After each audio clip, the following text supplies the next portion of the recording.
बच्चों, तो तैयार हो जाइए हमारा नया लेक्चर पढ़ने के लिए। आज हम लोग पढ़ने जा रहे हैं चैप्टर 2 का लेक्चर नंबर 4 और आज हम पढ़ेंगे प्रकाश का वर्ण विक्षेपण क्या होता है, जिसको हम लोग कहते हैं डिस्पर्जन ऑफ लाइट।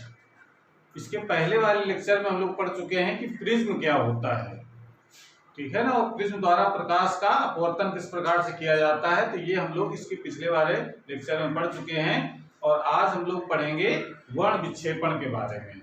तो वर्ण विक्षेपण भी एक तरीके से प्रकाश का अपवर्तन ही होता है। जैसा कि आप लोगों ने देखा होगा, बरसात के समय आसमान में हमको एक रंग बिरंगा एक धनुष दिखाई पड़ता है, जिसको हम लोग इंद्रधनुष का नाम देते हैं। वो वर्ण विक्षेपण के कारण होता है। तो वर्ण विक्षेपण का कारण आपको हम बताएंगे क्यों ऐसा हो जाता है। तो पहले हम समझ लें कि ये वर्ण विक्षेपण होता क्या है।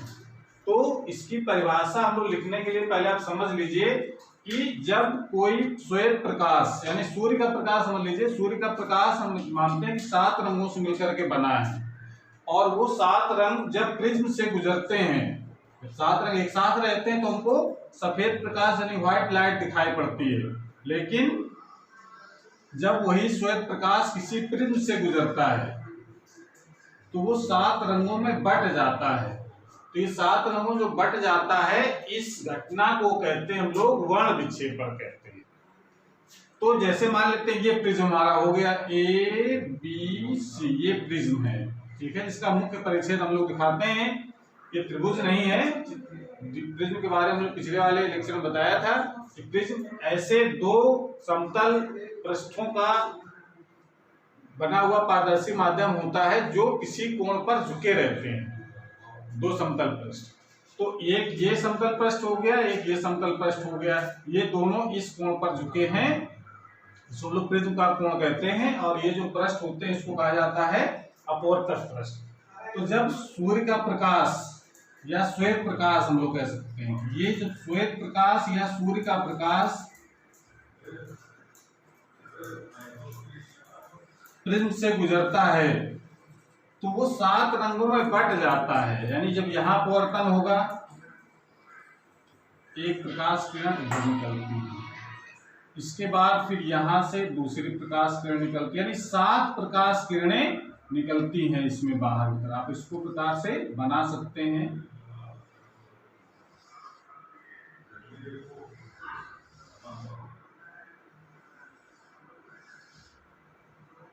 एक 2 3 4 5 6, एक और बना लीजिए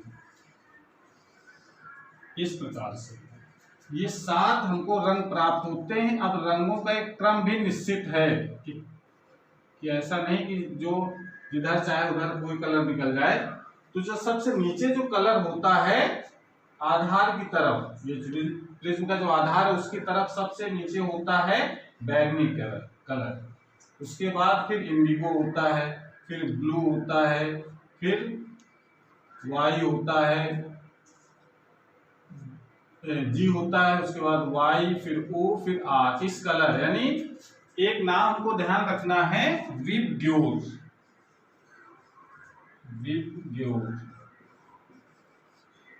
ये नाम हम ध्यान रखेंगे। ये नाम के हिसाब से ये जो वी का मतलब होता है वायलेट कलर, जी का मतलब होता है इंडिगो कलर, ब्लू, जी यहाँ बी का मतलब है ब्लू, जी का मतलब ग्रीन, वाई का मतलब येलो, ओ का मतलब है ऑरेंज,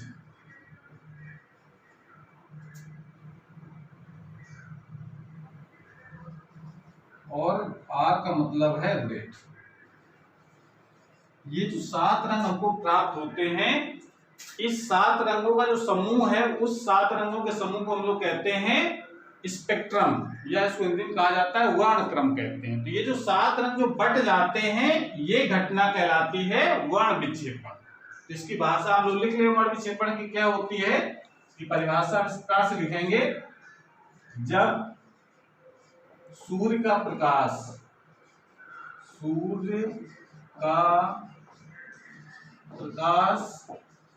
या इसको हम लोग श्वेत प्रकाश से भी कह सकते हैं इसको श्वेत प्रकाश।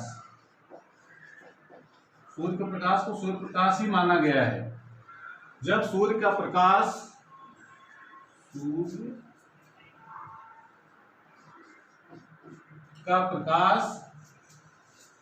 प्रिज्म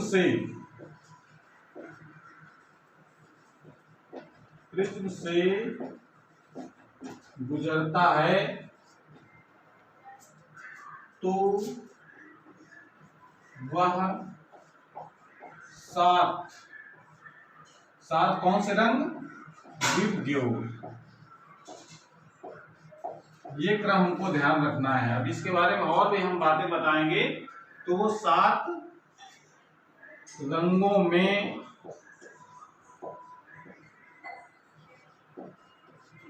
बट जाता है। इस घटना को प्रकाश की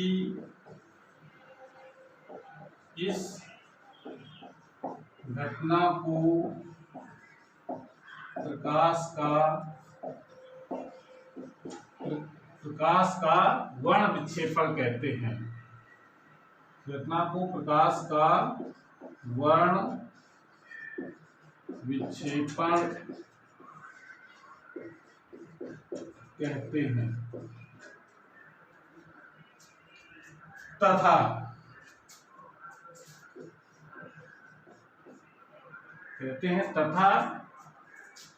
प्राप्त 7 रंगों के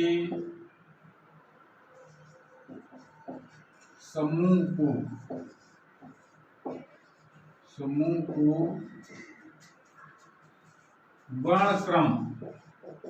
वर्ण क्रम या उसको हम लोग कहते हैं स्पेक्ट्रम।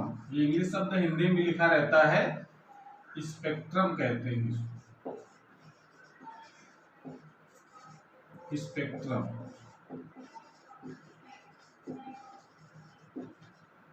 स्पेक्ट्रम कहते हैं।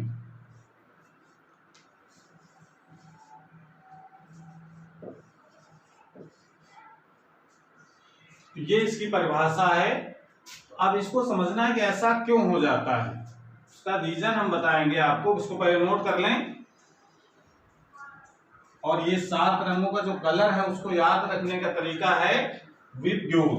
नीचे से शुरू करेंगे लिखना, ऊपर से नहीं लिखेंगे, नीचे से विबग्योर लिखेंगे और उसके कलरों के नाम भी याद कर लेंगे। वायलेट, बैंगनी, इंडिगो, ये होता है ब्लू कलर। इंडिगो का मतलब होता है नीला कलर, तो ब्लू यहाँ से मतलब है आसमानी कलर, ठीक है ना। जी का मतलब ग्रीन, हरा रंग, वाई येलो यानी पीला, ओ का मतलब ऑरेंज नारंगी रंग, और रेड लाल रंग का कलर। तो ये 7 रंग हमको प्राप्त होते हैं। तो इसका रीजन भी हमको पता होना चाहिए कि ऐसा क्यों होता है। तो उसको नोट कर लें, फिर बताते हैं रीजन। बिगाड़ दें।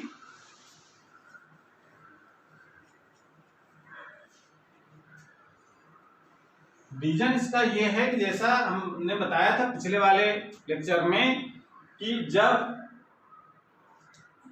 कोई प्रकाश प्रिज्म से गुजरता है तो उसमें एक विचलन भी हो जाता है। विचलन का मतलब कि अगर ये प्रकाश किरण को सीधा जाना चाहिए, इसका देखो मतलब यहां से ये प्रकाश किरण ये अगर ना मुड़ती तो ऐसे जाती सीधे, लेकिन चूंकि प्रकाश में अपवर्तन हो रहा है कि वायु से कांच में, फिर कांच से फिर वायु में जा रही है, तो ये जो विचलन जो कोण हो रहा बन रहा है, यानी जो निर्गत प्रकाश किरण है उसको पीछे बढ़ाए तो यहाँ पर जो कोण बनेगा, ठीक है। और एक देखिए ये वाली प्रकाश किरण और दूसरा ये वाला यहाँ पर कोण बन रहा है, तो ये देखो दोनों अलग अलग कोण बन रहे हैं।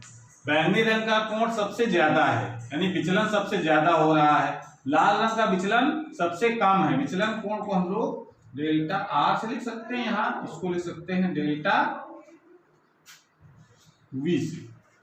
तो देखिए बैंगनी रंग का विचलन सबसे ज्यादा है और लाल रंग का विचलन सबसे कम है। अब विचलन कोण ये हमने ये भी बता चुके हैं, विचलन कोण ये डिपेंड करता है प्रिज्म के पदार्थ के अपवर्तनांक पर। और प्रिज्म के पदार्थ का अपवर्तनांक ये अलग अलग रंगों के लिए अलग अलग होता है। ये सूत्र हम लोग पढ़ चुके हैं। अपवर्तनांक बराबर होता है C/V, पढ़ा है हम लोगों ने। C निर्वात में प्रकाश की चाल, तो ये निर्वात में तो सभी रंग एक ही चाल से चलते हैं, जिसका मान होता है 3 × 10⁸ मीटर पर सेकेंड। लेकिन जब किसी माध्यम से गुजरता है तो उसकी चाल बदल जाती है। आप ये भी जानते हैं कि लाल रंग की प्रकाश की चाल सबसे ज्यादा होती है। तो लाल रंग की प्रकाश अगर चाल सबसे ज्यादा होगी तो जो अपवर्तनांक होगा उसका वो क्या होगा, सबसे कम होता है। लाल रंग का जो अपवर्तनांक होता है वो सबसे कम और क्रम से बढ़ता जाता है, और बैंगनी रंग का जो अपवर्तनांक होता है वो सबसे ज्यादा हो जाता है। इसी क्रम में देखें, बैंगनी रंग का अपवर्तनांक सबसे ज्यादा, समझ में आ रहा है? जिसका वेग कम होता है उसके लिए अपवर्तनांक सबसे ज्यादा, लाल रंग का वेग सबसे ज्यादा होता है और बैंगनी रंग का जो वेग होता है वो सबसे कम होता है, जिसके कारण उसका अपवर्तनांक है वो सबसे ज्यादा होगा। अपवर्तनांक अधिक होगा तो विचलन कोण भी, विचलन कोण की अपवर्तनांक पर निर्भर करता है। अपवर्तनांक अधिक होगा तो विचलन कोण का मान भी अधिक होगा। तो विचलन कोण भी लाल रंग का सबसे कम और बैंगनी रंग का सबसे ज्यादा होगा। जब विचलन कोण सबसे ज्यादा होगा, ये विचलन कोण है, विचलन कोण अगर ज्यादा होगा तो बैंगनी वाली जो प्रकाश किरण है वो आधार की ओर सबसे ज्यादा मुड़ जाती है। इस कारण से बैंगनी आधार की ओर रहता है, उसके बाद फिर इंडिगो रहता है, उसके बाद ब्लू, फिर ग्रीन, फिर येलो, फिर ऑरेंज, फिर रेड। रेड का विचलन सबसे कम होता है। तो इसका रीजन हम लोग लिख सकते हैं। अब रीजन देखो लोग क्या लिखेंगे, इसको लिखिए जरा, इसको रीजन लिख सकते हैं। वर्ण विक्षेपण का कारण, वर्ण विक्षेपण का कारण प्रिज्म के पदार्थ का अपवर्तनांक, अपवर्तनांक भिन्न भिन्न रंगों के, भिन्न भिन्न रंगों, भिन्न भिन्न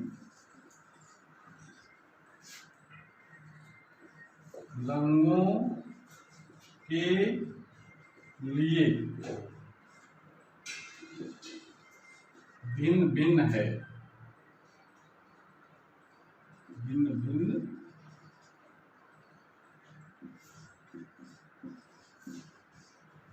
वर्ण विक्षेपण का कारण जो है, वर्ण विक्षेपण का कारण,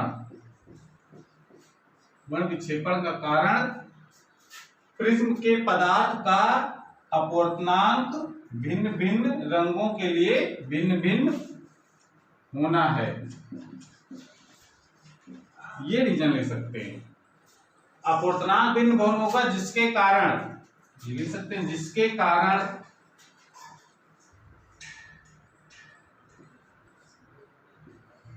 कारण भिन्न भिन्न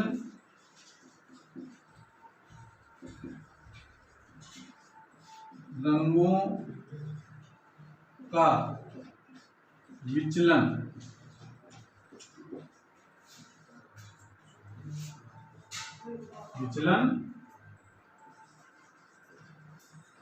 भिन्न भिन्न विचलन भिन्न भिन्न होता है। ये बात समझ में आ गई? यानी ये हमको पता चल गया। अभी हम इसको लिखवा देंगे पॉइंट वाइज, किसका अपवर्तनांक अधिक होता है किस रंग के लिए, किसका वेग अधिक होता है, किसका तरंग अधिक होता है। फिलहाल आप इतना अभी जानना है कि उसका ये अलग अलग रंगों के लिए विचलन अलग अलग क्यों होता है, क्योंकि अपवर्तनांक अलग अलग होता है अलग अलग रंगों के लिए, और अपवर्तनांक अलग अलग होने के कारण उसका विचलन कोण अधिक अलग अलग होता है। तो ये रीजन हम इसमें लिख सकते हैं कि जब श्वेत प्रकाश किसी प्रिज्म से गुजरता है तो वो 7 रंगों में बट जाता है। बात क्लियर हो गई? ये एक बात समझ लें।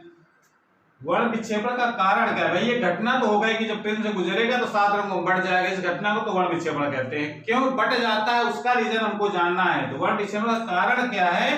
कारण है प्रिज्म के पदार्थ का अपूर्णांक भिन्न भिन्न रंगों के लिए भिन्न भिन्न होना है।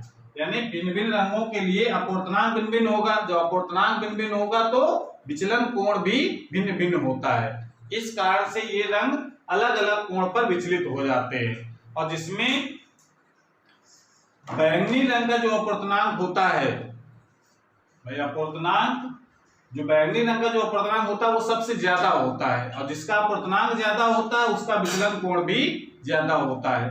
तो इसको नोट कर लें, फिर आगे पॉइंट लिखवाते हैं।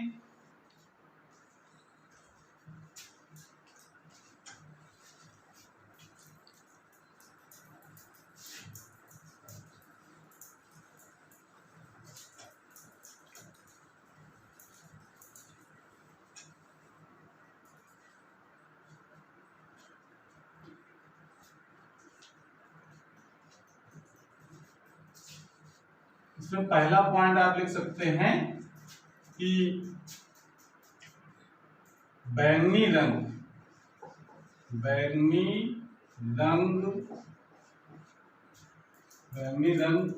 के लिए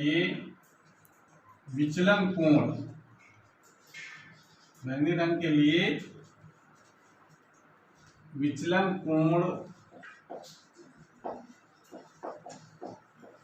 सबसे अधिक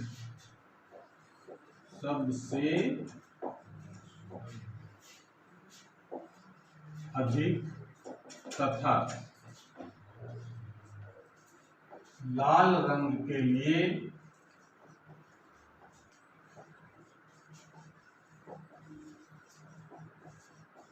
सबसे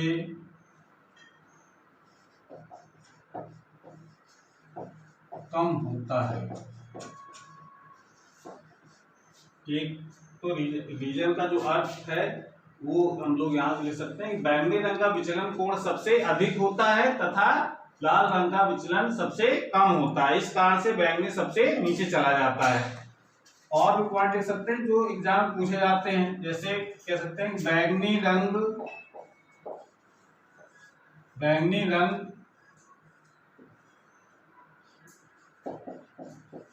का अपूर्णांक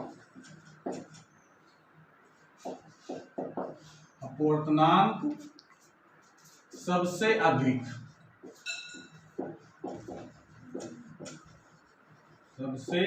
अधिक तथा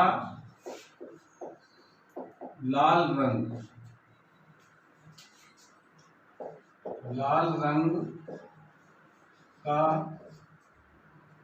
अपूर्णांक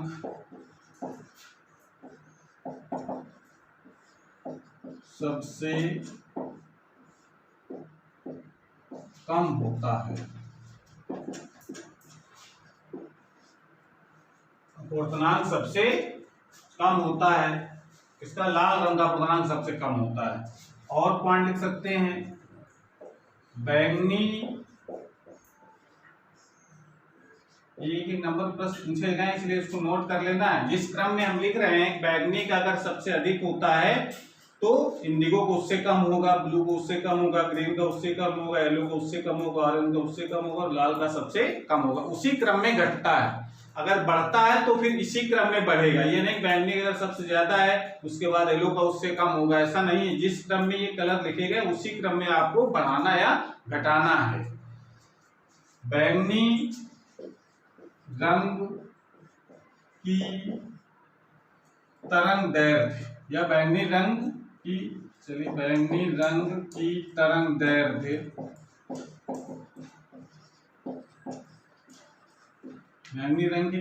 इसको लोग लैम्डा से लिखते हैं।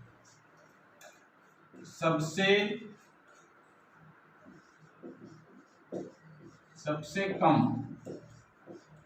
कम तथा बैंगनी रंग की तरंगदैर्घ्य लैम्डा सबसे कम तथा लाल रंग की तरंगदैर्ध्य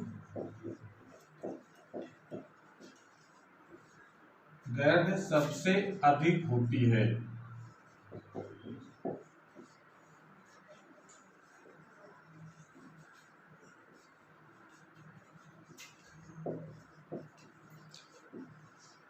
ये लिख सकते हैं, इसमें तरंगदैर्ध्य भी लिख लिया आप लोगों ने, किसकी सबसे अधिक होती है, लाल रंग की तरंगदैर्ध्य सबसे अधिक। तो लाल रंग की तरंगदैर्ध्य सबसे अधिक होगी तो उससे कम होगी ऑरेंज की, उससे कम होगी येलो की, उससे कम होगी ग्रीन की, उससे कम होगी ब्लू की, उससे कम होगी इंडिगो की, सबसे कम होगी बैंगनी कलर की। ठीक है ना। इसकी रेंज भी लिख सकते हैं हम लोग कि जो 4000 एंगस्ट्रॉम ये तरंगदैर्ध्य का रेंज है, 4000 से लेकर के 7800 एंगस्ट्रॉम के बीच इसकी तरंगदैर्ध्य होती है। यानी बैंगनी की सबसे कम होती है तो 4000, उससे ज्यादा बढ़ना शुरू होगी, बढ़ते बढ़ते लाल रंग की सबसे अधिक होती है। इसको हम लोग दृश्य प्रकाश भी कहते हैं, क्योंकि यही 7 रंग हमको दिखाई पड़ते हैं जिसकी तरंगदैर्ध्य 4000 से लेकर के 7800 एंगस्ट्रॉम होती है, इसलिए इसको कहते हैं हम लोग दृश्य प्रकाश। दृश्य प्रकाश यानी विजिबल लाइट। वही प्रकाश यानी कह सकते हैं कि हमारे यहाँ इन्हीं प्रकाश के लिए ही सेंसिटिव है। इससे कम ज्यादा प्रकाश की तरंगदैर्ध्य अगर आंखों पड़ती है तो फिर उसका आभास नहीं होता है, जिसे हम लोग बैंगनी से कम की तरंग उसको क्या कहते हैं हम लोग, पराबैंगनी। और लाल रंग से ऊपर इसको होती है वो औरत विकिरण होता है, तो वो प्रकाश का प्रभाव हमारी आंखों पर नहीं पड़ता है। इसलिए प्रकाश का जो प्रभाव पड़ता है वो केवल 4000 से लेकर के 7800 एंगस्ट्रॉम के बीच होता है, इसीलिए हम लोग दृश्य प्रकाश कहते हैं। अगला पॉइंट हम लोग लिख सकते हैं कि बैंगनी रंग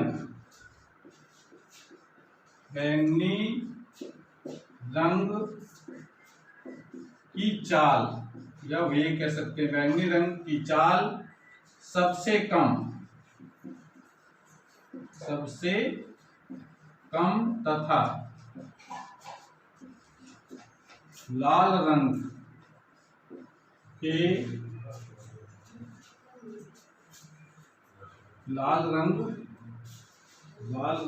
की प्रकाश की चाल सबसे अधिक होती है।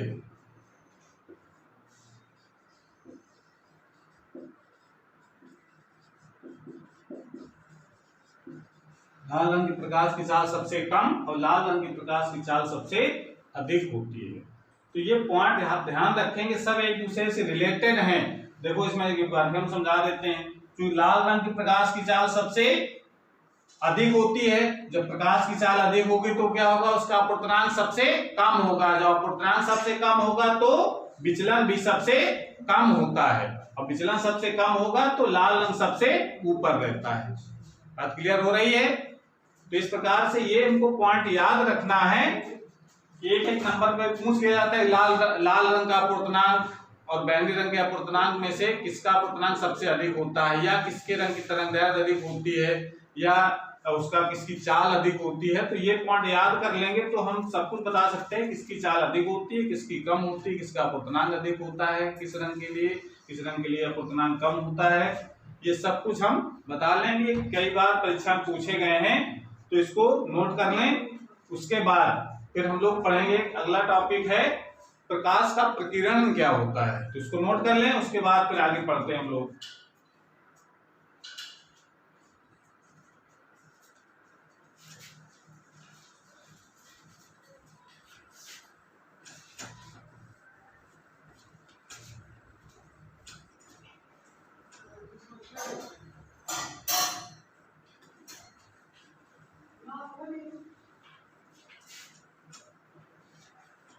और इसमें एक पॉइंट और लिख लें हम लोग उसी के आगे, जो इंद्रधनुष का जो बनना है वो क्या है, वर्ण विक्षेपण की घटना है। आप लिख सकते हैं कि आकाश में इंद्रधनुष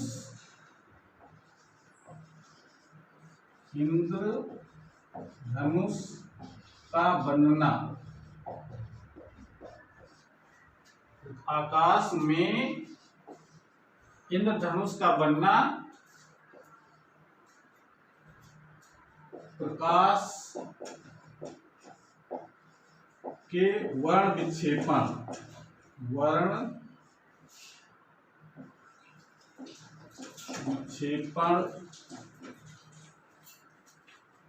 की घटना है। इंद्रधनुष हमको दिखाई पड़ता है, वो क्या है? वर्ण विक्षेपण की घटना है कि जब बरसात के समय जो जलवाष्प की जो बूंदें होती हैं वो एक प्रिज्म की तरह काम करती हैं। जब उससे होकर के प्रकाश गुजरता है सूर्य का तो वो 7 रंगों में बट जाता है और वही 7 रंगों का हमको एक क्रम दिखाई पड़ता है जिसका नाम दिया गया है इंद्रधनुष। ये भी वर्ण विक्षेपण की घटना है। ठीक है, इसको नोट कर लें। उसके बाद फिर हम लोग स्कैटरिंग पढ़ते हैं।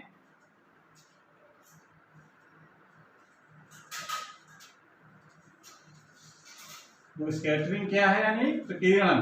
प्रकीर्णन का मतलब होता है, जैसे ये प्रश्न आता है एग्जाम में कि आकाश नीला क्यों दिखाई देता है, ये स्कैटरिंग के कारण है। सूर्योदय या सूर्यास्त के समय लाल रंग, सूर्य का जो कलर है वो लाल रंग का दिखाई पड़ता है। इसका रीजन, या जो सिग्नल, जो खतरे के जो सिग्नल होते हैं वो लाल रंग के क्यों बनाए जाते हैं, ये सब प्रकीर्णन की घटना है। तो पहले प्रकीर्णन होता क्या है ये हम लोग समझ लें। ठीक है, तो पहले डालिए प्रकाश का प्रकीर्णन।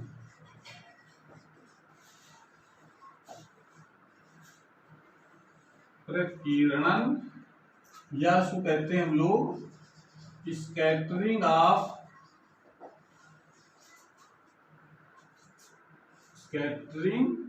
Of light. प्रकाश का प्रकीर्णन। प्रकीर्णन मीन्स होता है फैलना। प्रकीर्णन मीन्स फैलना। तो यहां पर कैसे फैलेगा कोई प्रकाश? इसका मतलब यहाँ पर यह है कि जैसे सामान्यतः क्या होता है कि प्रकाश निर्वात में हमेशा सीधी रेखा में चलता है। ये वाला प्रकाश सीधी रेखा में चल रहा है, यहाँ क्या है? निर्वात है। ध्यान से समझना इसको, अगर समझ में आ गए तो परिभाषा बिल्कुल आसानी से हम लोग लिख लेंगे। ये निर्वात में प्रकाश चल रहा है। निर्वात में प्रकाश सीधी रेखा में चलता है, लेकिन जब ये प्रकाश पृथ्वी के आसपास जो वायुमंडल है उससे गुजरता है, ये वायुमंडल है और वायुमंडल होगा तो इसमें धूल, धुएं या जलवाष्प के कण उपस्थित होते हैं। ठीक है ना, यानी अशुद्धियां समझिए इसको। वायुमंडल में अशुद्धियां हैं जो ये सब मौजूद हैं। जब ये निर्वात में प्रकाश चल करके वह सूर्य से जब पृथ्वी तक पहुंचता है तो तमाम तरीके के माध्यम मिलते हैं। कहीं निर्वात मिलेगा, कहीं कोई गैसें मिलेंगी। तो जब मान लेते हैं सूर्य से प्रकाश आ रहा है और पृथ्वी के वायुमंडल में प्रवेश किया हो तो क्या होगा? ये जो धूल धुएं के जो कण होते हैं ये इस आने वाले प्रकाश को अवशोषित कर लेते हैं, यानी एब्जॉर्ब कर लेते हैं वो। अब एब्जॉर्ब करने के बाद फिर वो उत्सर्जित करते हैं। जब उत्सर्जित करते हैं तो जिस दिशा में आ रहा प्रकाश उसी दिशा में उत्सर्जित नहीं करते, वो चारों तरफ उसको फैला देते हैं। जैसे अगर प्रकाश यहाँ से गुजरा और यहाँ पर मान लो इस कण पर गिरा ये, तो क्या करेगा? इसको ये पहले प्रकाश अवशोषित कर लेगा। अवशोषित करने के बाद ये फिर चारों तरफ फैला देता है। इधर भी निकाल देगा प्रकाश, इधर तरफ भी निकाल देगा, जो इस तरफ भी निकाल देता है, ऐसे निकाल देगा। इस तरीके सब ये कण यही काम करते हैं। सब कण जो है वो चारों तरफ प्रकाश को फैला देते हैं। ऐसे अवशोषित करेंगे और उसके बाद जब निकालेंगे बाहर उत्सर्जित करेंगे तो ये क्या करेंगे? चारों तरफ इसको फैलाते हैं प्रकाश को। तो ये चारों तरफ जो फैला देते हैं, इस फैलाने वाली घटना को ही हम लोग कहते हैं स्कैटरिंग ऑफ लाइट। समझ में आ रहा है? यानी जब सूर्य का प्रकाश किस वायुमंडल से गुजरता है तो वायुमंडल में उपस्थित जो धूल धुएं के जो कण होते हैं उस प्रकाश को अवशोषित करके चारों दिशाओं में फैला देते हैं। तो ये जो घटना होती है इसको हम लोग कहते हैं प्रकाश का प्रकीर्णन, और ये डिपेंड करती है प्रकाश की तरंगदैर्घ्य पर। प्रकाश की तरंगदैर्घ्य हमने बताया है कि अलग अलग रंगों के लिए अलग अलग होती है। लाल रंग के प्रकाश की तरंग सबसे अधिक होती है, बैंगनी की सबसे कम होती है। और प्रकाश का प्रकीर्णन ये तरंगदैर्घ्य पर निर्भर करता है। जिसकी तरंगदैर्घ्य सबसे अधिक होती है उसका प्रकीर्णन सबसे कम होता है, यानी कम फैलता है वो, ठीक है। और जिसकी तरंगदैर्घ्य कम होती है वो ज्यादा फैल जाता है। समझ में आ रही है? तो उसको पहले परिभाषित कर लें, फिर हम समझाएंगे कि आकाश नीला क्यों दिखाई पड़ता है। तो पहले परिभाषा लिख लें। जब सूर्य का प्रकाश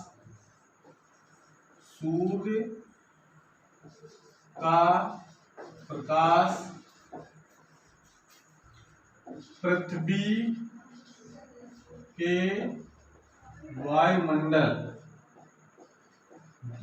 वायुमंडल से गुजरता है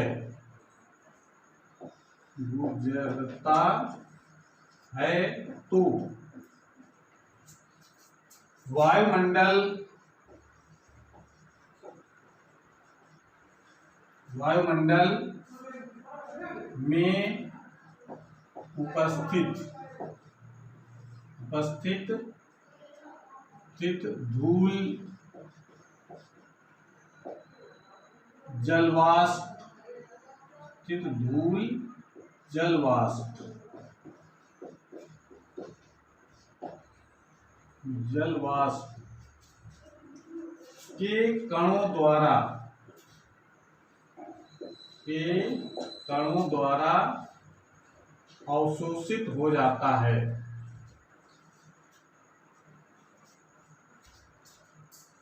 अवशोषित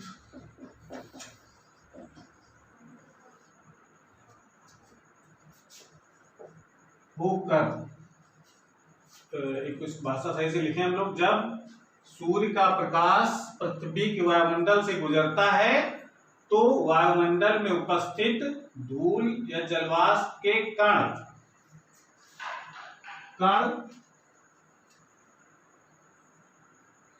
प्रकाश को अवशोषित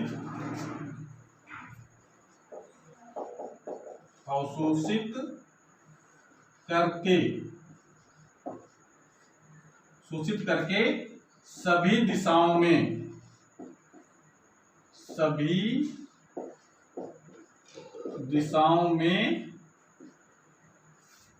उत्सर्जित करते हैं।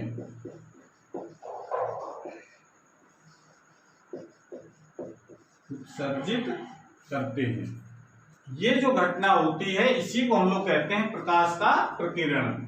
स्विच करके सभी दिशाओं में उत्सर्जित करते हैं। इस घटना को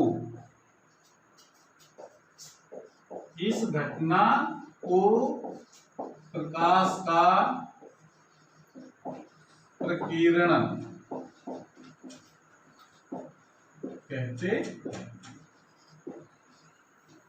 कहानी समझ में आई प्रकीर्णन की परिभाषा इस प्रकार की। जब सूर्य का प्रकाश पृथ्वी के वायुमंडल से गुजरता है तो वायुमंडल में उपस्थित धूल या जलवाष्प के कण प्रकाश को अवशोषित करके सभी दिशाओं में उत्सर्जित करते हैं। इस घटना को प्रकाश का प्रकीर्णन कहते हैं। इसको हम इस प्रकार से दिखा सकते हैं कि निर्वात में प्रकाश जब चल करके आता है तो ये चारों तरफ फैल जाता है जब वायुमंडल से गुजरता है। अब ये जो फैलना ही प्रकाश का प्रकीर्णन कहलाता है। तो प्रकाश का प्रकीर्णन किस बात पर निर्भर करता है, इसको पॉइंट लिख सकते हैं। प्रकाश का प्रकीर्णन मतलब फैलना, प्रकाश का प्रकीर्णन प्रकाश की तरंगदैर्घ्य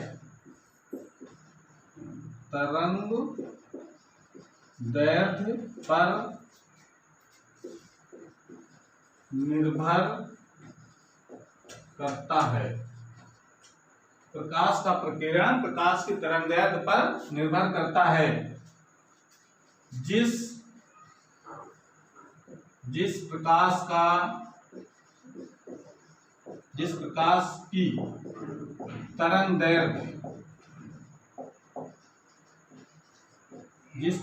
की तरंगदैर्ध्य अधिक होती है,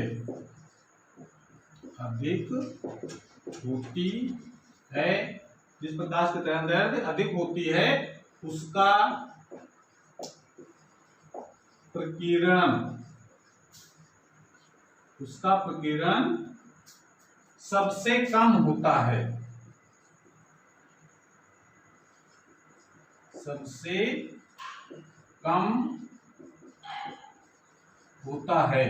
तथा जिसकी तरंगदैर्ध्य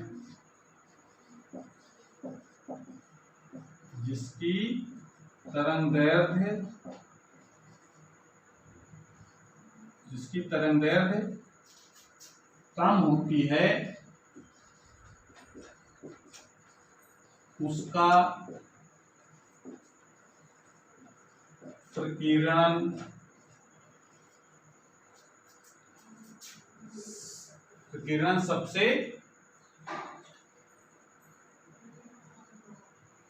उसका प्रकीर्णन सबसे कम होता है, जिसकी तरंगदैर्ध्य कम होती है उसका प्रकीर्णन अधिक होता है।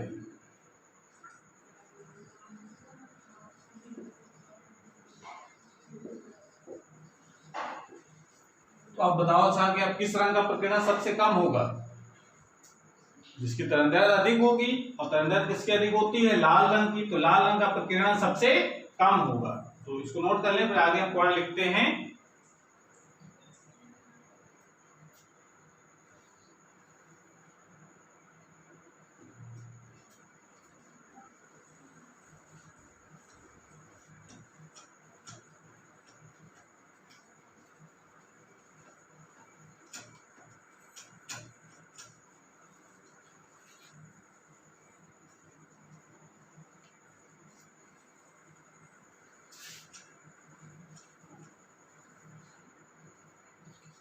अतः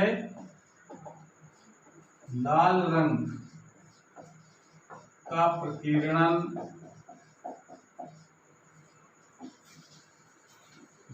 सबसे कम तथा बैगनी रंग का प्रकीर्णन सबसे अधिक होता है।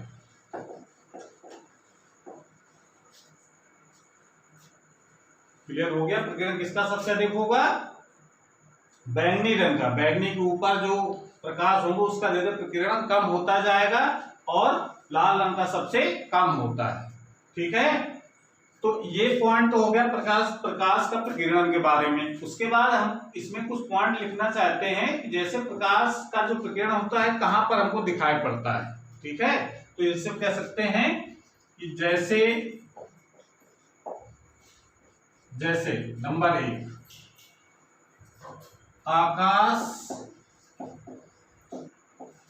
का नीला दिखाई देना। आकाश का नीला दिखाई देना, आकाश नीला दिखाई देना प्रकाश के प्रकीर्णन के कारण होता है।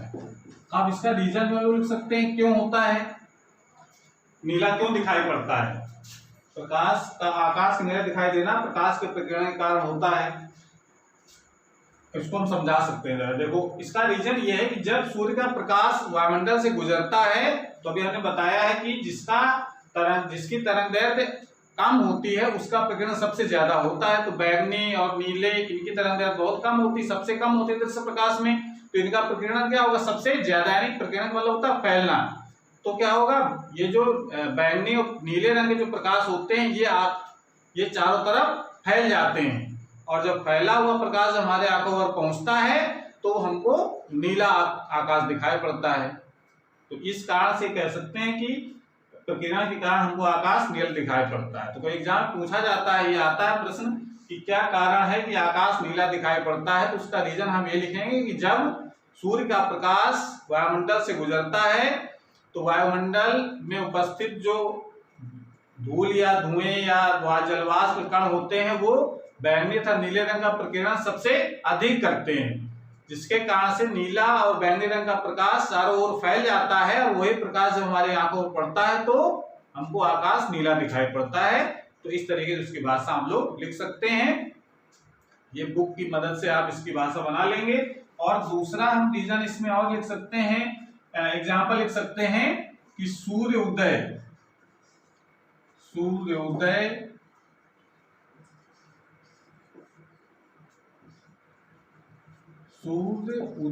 तथा सूर्यास्त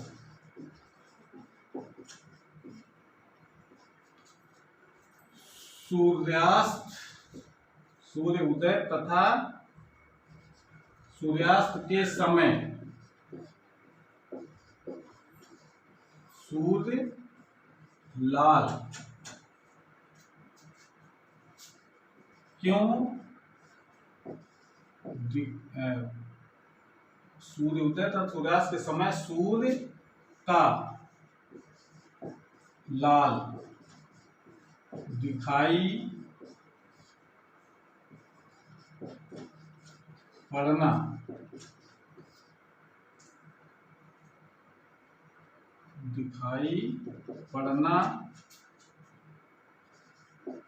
प्रकाश के प्रकीर्णन के कारण होता है।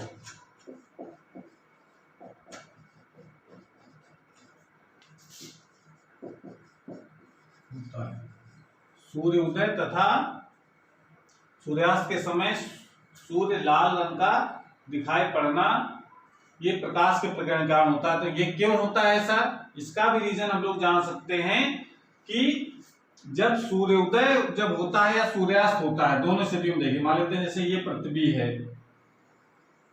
पृथ्वी का जो सरफेस है वो कर्व शेप में है ऐसे,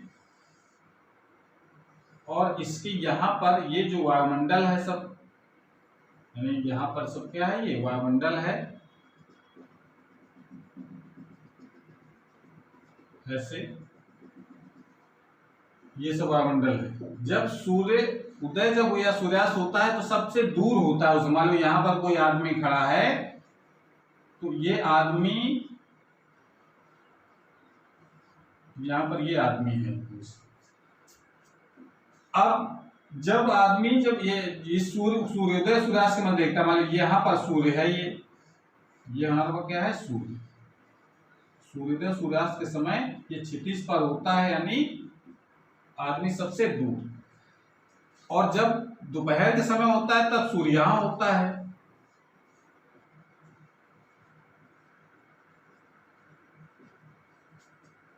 जब यहां पर होता है तो आप जरा देखो, सूर्य का प्रकाश इस आदमी तक पहुंचने के लिए इस वायुमंडल को केवल इतनी ही डिस्टेंस ट्रेवल करनी पड़ती है। और जब क्षितिज पर होता है या सूर्योदय या सूर्यास्त के समय, दोनों स्थितियों में है, ये सूर्योदय हो चाहे सूर्यास्त हो, दोनों स्थितियों में सूर्य ये सबसे दूर होता है। और सूर्य सब दूर होगा तो प्रकाश को वायुमंडल ज्यादा चलना पड़ता है। क्या होता है, इसमें सबसे ज्यादा दूरी ट्रेवल करनी पड़ती है। ये देखो, समझ में आ रहा है, देखिए ये डिस्टेंस वायुमंडल में यहां से यहां तक ट्रेवल किया उसने, और ये जो प्रकाश, और इसमें जो दोपहर के समय का होता है केवल इतनी डिस्टेंस ट्रेवल की। तो जितना ज्यादा वायुमंडल में चलता है प्रकाश तो उसका प्रकीर्णन उतना ही ज्यादा हो जाता है। तभी कहते हैं अब कि जो प्रकीर्णन जो होता है वो हमने कहा बैंगनी रंग का सबसे कम होता है, बैंगनी रंग का सबसे अधिक होता है। तो बैंगनी वाला जो प्रकाश है सूर्य का वो सब यहीं पर फैल जाता है, वो यहाँ तक नहीं पहुंच पाता है। जिसका प्रकीर्णन सबसे कम होता है वो यहाँ तक पहुंच जाता है आदमी तक। तो ये इस कारण से अब प्रकीर्णन सबसे कम किसका होता है, लाल रंग का। तो लाल रंग का प्रकाश वो चल करके यहाँ तक पहुंचता है, इस कारण से हमको सूर्य लाल दिखाई पड़ता है। और जो बैंगनी और नीले रंग के प्रकाश है सब यहीं पर बिखर जाते हैं, फैल जाते हैं, वो यहाँ तक नहीं पहुंच पाते हैं। इस कारण से ये हमको सूर्योदय सूर्यास्त के समय लाल दिखाई पड़ता है। कहानी समझ में आ रही है भाई? इतना समझना है कि वायुमंडल में जितना ज्यादा ट्रेवल करेगा प्रकाश, उसका प्रकीर्णन उतना ही ज्यादा होगा। आप जब दोपहर के समय क्या होता है कि सूर्य एकदम ऊपर होता है, तो ऊपर होगा तो वायुमंडल में इतनी ही डिस्टेंस ट्रेवल करेगा, और जब सूर्योदय सूर्यास्त समय होगा तो इतनी ही वायुमंडल में डिस्टेंस ट्रेवल करेगा। तो जितना ज्यादा ट्रेवल करता है वायुमंडल में, उसका प्रकीर्णन उतना ही ज्यादा होता है। तो बैंगनी रंग का प्रकीर्णन सबसे ज्यादा हो जाता है, बैंगनी रंग सब ज्यादा फैल जाता है, तो वो यहीं पर फैल जाएगा, सब यहाँ पर नहीं पहुंच पाएगा। और लाल रंग का प्रकीर्णन वो सबसे कम होता है, तो वो यहाँ तक चल करके आ जाता है। इस कारण से हमको सूर्योदय सूर्यास्त के समय सूर्य जो हमको लाल रंग का दिखाई पड़ता है। और यही रीजन और भी है कि जो सिग्नल होते हैं वो लाल रंग के बनाए जाते हैं। उसका रीजन यही है कि उसका प्रकीर्णन सबसे कम होता है, जिसके कारण वो दूर से देखे जा सकते हैं। ठीक है ना? तो अगर ये प्रश्न आता है कि सिग्नल लाल रंग के क्यों बनाए जाते हैं, तो उसका रीजन आपको लिखना है कि लाल रंग का प्रकीर्णन सबसे कम होता है, जिसके कारण लाल रंग का प्रकाश दूर से दिखाई पड़ता है, यानी दूर तक वो ट्रेवल कर सकता है। इस कारण लाल रंग के बनाए जाते हैं। ये कहानी थी हमारी प्रकाश के प्रकीर्णन की। ठीक है, इसको नोट कर लेंगे और उसके बाद हम लोग अगला टॉपिक जो अगली वाली क्लास में पढ़ेंगे। आज क्लास हमारी यहीं पर समाप्त होती है। अगर वीडियो अच्छा लगा हो तो लाइक जरूर करें, और चैनल को अभी तक सब्सक्राइब नहीं किया है तो चैनल को सब्सक्राइब भी करें, जिससे नए जो वीडियो अपलोड हो उसकी नोटिफिकेशन आपके पास सबसे पहले पहुंच जाए। पढ़ाई करते रहिए। Thank you.